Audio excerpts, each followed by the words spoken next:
I had angered the president of a client company and was demoted. The son of the client company's president came to visit at the new location of my transfer. When the business meeting ended smoothly and all the branch employees went to see him off, he saw one of the plump female employees among them and laughed loudly. So big. I thought she was pregnant.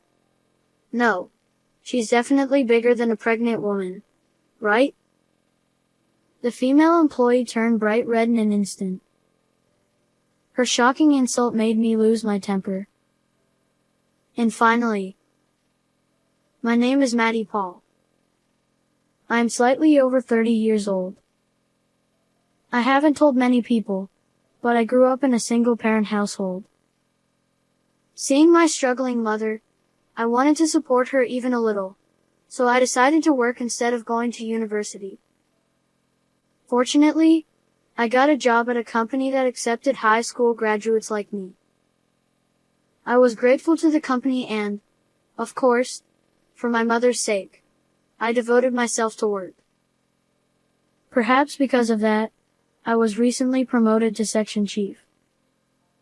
It is busy, but this company allows proper time off. So I went to my kickboxing gym on weekends, worked out, stayed healthy, and made sure I could support my mother in the best condition no matter what happened. It would be nice to say that everything was going smoothly, but I had a headache too. That was the president of the client company, Mr. John. Naturally, I had dealt with various people before. Some were difficult to handle, but I always tried to respond sincerely, always remembering that I was working on behalf of the company. Even I was worn down by Mr. John. Mr. John's company was a major client, and I couldn't handle it carelessly. However, sometimes I felt like I wanted to hit him with a file when he was in front of me. Hey, get those 10 cases by this afternoon. I'm sorry. Ordering that amount now and delivering it by this afternoon is a bit. Are you saying it's impossible? I'm asking you directly. Well, if you can't handle it, I'll just ask someone else. Probably, someone else would say it's impossible too. Even though I thought so internally, I somehow managed to lower my head while holding the phone, flattered the president, made him feel good, and succeeded in extending the deadline to the next day. Such things were just the beginning. At one time, Mr. John suddenly canceled an order he had made with his own mouth the day before. I don't remember ordering such things. Cancel all of it. And said, "Hey, what's up with the mid-year gift this year? It's just dry cookies. What cheap stuff did you use? Send something better. The new female employee you brought the other day. She's pretty good. Have her be in charge of our account from now on. Hey, I told you to change to a woman, didn't I? Why is that hot-blooded man here? Can I work seeing that face in this scorching hot season?" He was getting more personal. At this rate, it was beyond the scope of work. I thought I should curb Mr. John's behavior early on. So one day, I firmly refused Mr. John's unreasonable request. "I'm sorry. It's impossible." Impossible? Do you think it's okay to lose our business with us? It's impossible if it's impossible. If you think about it normally, you should understand that it's realistically impossible. I calmly let Mr. John's furious anger on the other end of the phone pass. I thought that allowing Mr. John to continue his wayward behavior would not be good for the company. Unfortunately, the higher-ups in our company didn't seem to think so. The next day, I was called in by my superior. "You're being transferred, Maddie." Transferred? Mr. John is furious. That company is a major client for us. Do you know how much damage it would be if we lost the business? Such a thing. I bit my lip. However, there was no way to overturn the higher-ups' decision. Looking at the destination, it was a blatant demotion. I lowered my shoulders and received the transfer order. The new location was far from home, and I was worried about my mother. Of course, I made sure my mother wouldn't know it was a demotion, so she probably thought it was just a change of workplace. Remember your initial enthusiasm at the new place and do your best. Recalling my mother's smiling face as she sent me off, I was feeling gloomy when. Here you go. This is for you, Maddie. A very gentle and kind voice was directed at me. When I came to my senses, the female employee had somehow appeared beside me. She casually placed freshly brewed coffee on my desk. And the female employee smiled brightly. Maddie, it must be quite stressful since you just arrived. It's said that working with some breaks can increase efficiency. So, I think it's okay to take short breaks. Oh, Diana. Is that a recommendation to slack off? Is it okay? Oh. Luke, you even had a discussion about this topic with me the other day. You're being so mean. Ha ha. Since Diana is so nice to Maddie, I got a little jealous. The male employee's loud laughter filled the office with laughter. In the center of it, Diana, the female employee called by name, turned a little red but, noticing my gaze, gave a gentle smile. Maddie, everyone here can be a bit mean, but they are good people. Please rest assured. Diana is the employee in charge of general affairs in this branch.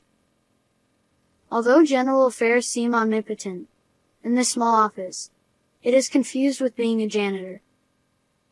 Even though she has proper administrative tasks as part of general affairs, she is asked to do miscellaneous tasks by other employees. But Diana handles it without a single unhappy expression. Her smile is the flower of this office. In this unfamiliar place, I was saved many times by her smile and thoughtfulness. One day, the female employees were gathered and excited about something. Hey, are you definitely wearing a dress? I'm going with ultramarine. I'll wear ultramarine. I'm going with pink. Wow, being so bold at that age. I'm thinking of white and yellow. What about Diana? Well, It seemed to be about the night festival that was supposed to take place in the park tonight. Diana, who is liked by the female employees, always participates in female talks, but she seemed unusually down today. When asked, she looked down for some reason. I'm okay. Diana. Are you not coming again this year? It's fine, really. Don't worry about it. That's right. We'll pick out something that suits you properly. Thank you, everyone. But Diana smiled modestly. After all, you see, I'm overweight. I couldn't lose weight this year either. She playfully said it was a punishment. Yes, Diana is quite plump. Moreover, the problem is that this office happens to have many slim people, making her stand out even more. I became concerned about Diana. It's a well-known fact that Diana is very conscious of her body shape, and although she is usually bright and positive, she seems strangely embarrassed about that topic, which always bothered me. It seems Diana didn't participate in the night festival. A few days later, seeing Diana not touching the snacks brought in by someone, I said, Diana, while your intentions are commendable, Don't overdo it and endure too much.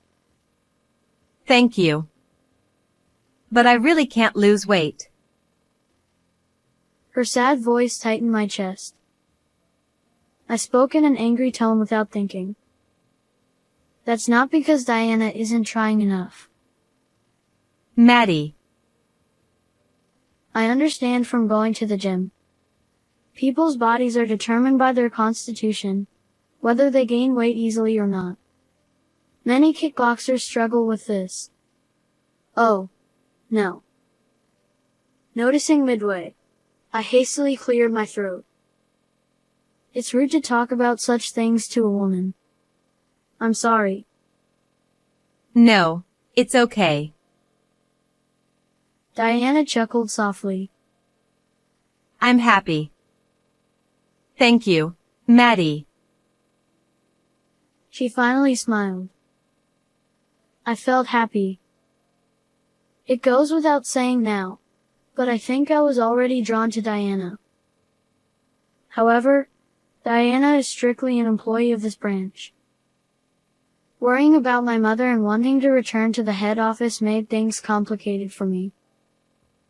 By the way, there is no kickboxing gym around this branch. I had to practice on my own, but it felt unsatisfactory. But still, seeing Diana's smile made me feel that things will work out somehow, and it was strangely reassuring. So, I began to think that the demotion wasn't so bad after all. Eventually, when I started working harder than when I was at the head office. Mr. John's son is coming. He's coming here? Yes. It seems he's going to set up a branch here as well. We will be handling that transaction. Yes.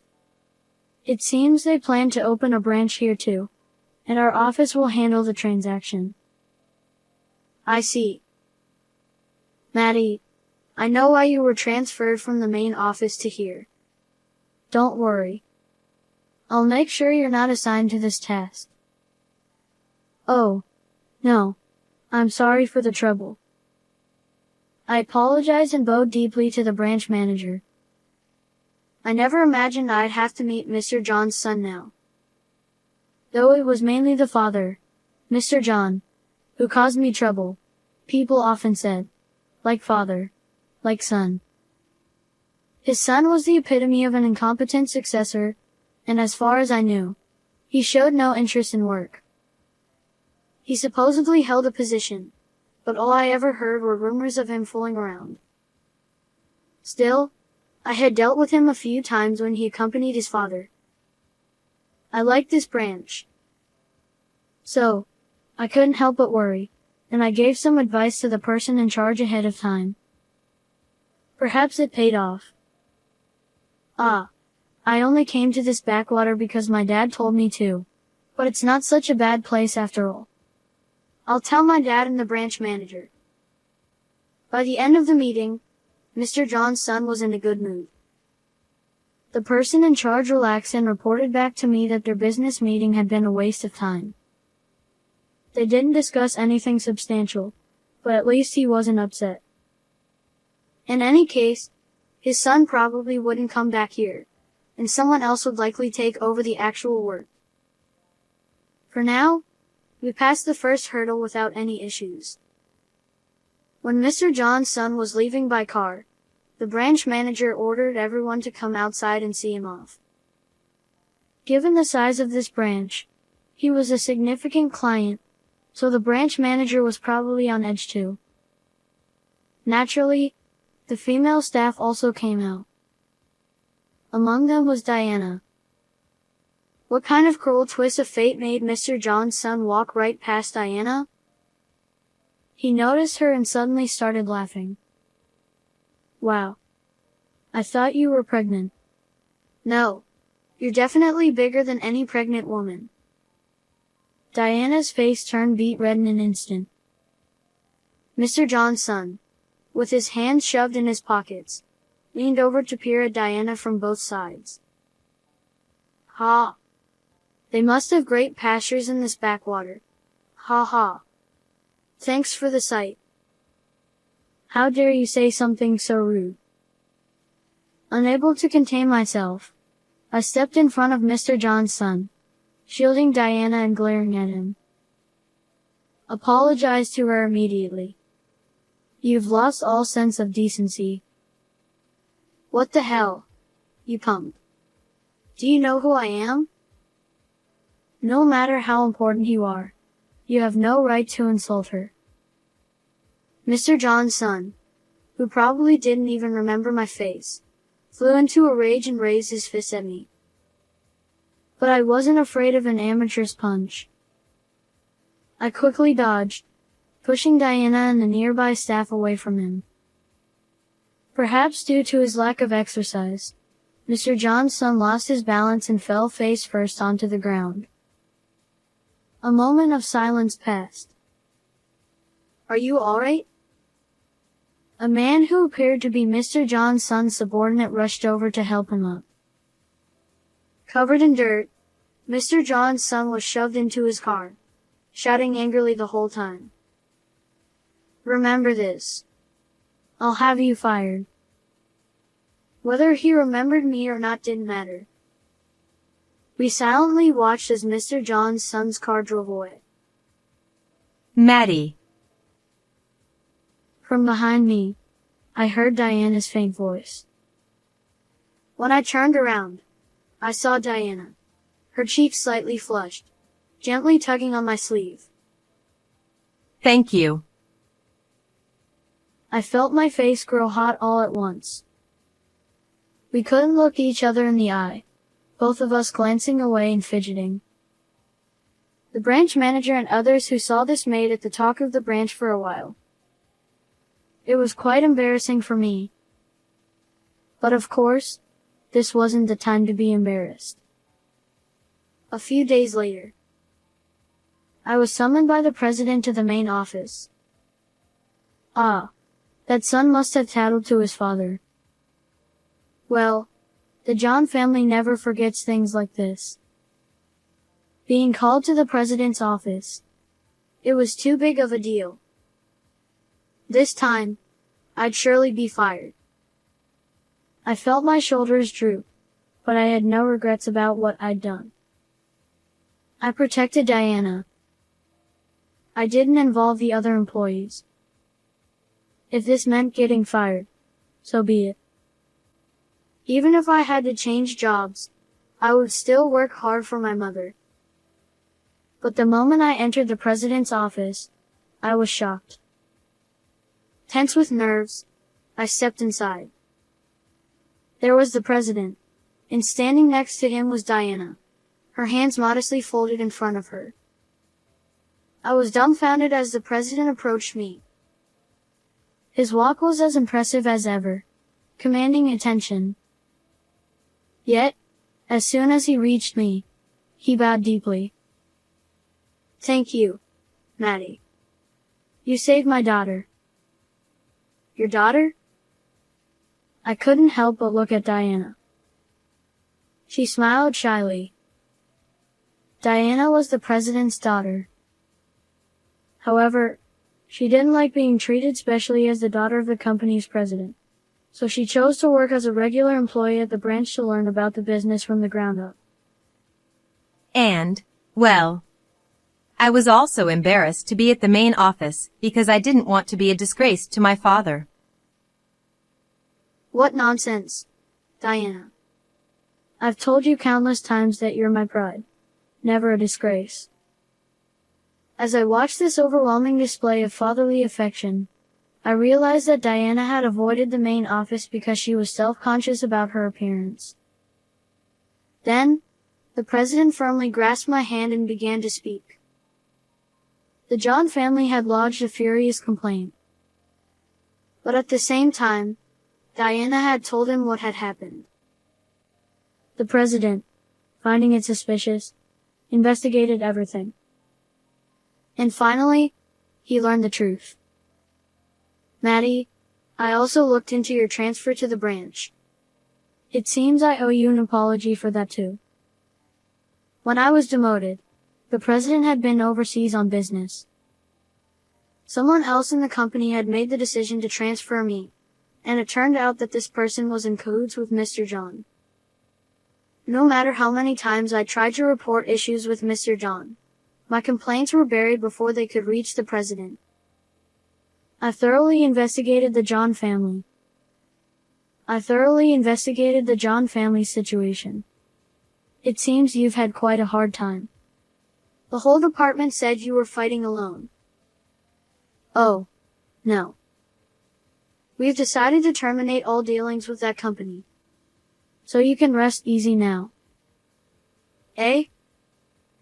My voice must have shown my worry. The president laughed warmly. That company was indeed a big client, but we're not running a business so weak that losing them would be a disaster. We've been increasing our transactions with overseas partners and not slacking off in our business efforts. I felt a deep sense of relief. However, it's true that things will be tough for a while. So, what do you say, Maddie? You're originally from the main office, so why not come back and help out? Hey, is that all right? Of course. Diana, you should take this opportunity to come to the main office as well. Well. Diana glanced at me briefly. Her cheeks flushed. Then she straightened up and said, Yes. I can't let Maddie handle all the challenges at the main office alone. If there's anything I can do, please let me help. Diana, even if you honestly say you want to be with Maddie, I won't be angry. Father.